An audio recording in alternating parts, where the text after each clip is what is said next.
mga kaistorya ka barangay, natay usa ka avid loyal listener nga tagaan og Papa RD 2026 calendar. So as what I have said, atong pirmahan mga kaistorya ha.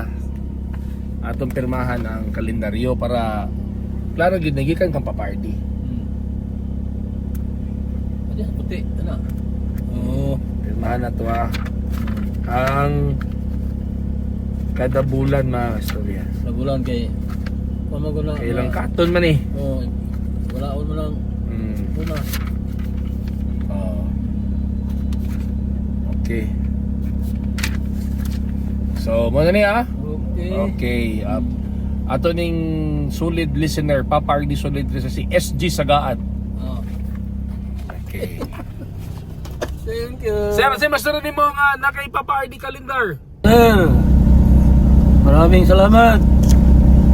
Ako ang sa una pa ni listeners ni Papa RD. Tulibas Arsua. Sige sir, thank you sir ha. Oh. Mga kaistorya kato ha, katong mga gusto og paano sir, mana sir? Katong mga gusto og kalendaryo ni Papa RD ha. Message lang mo. Message lang. Katong mga gusto.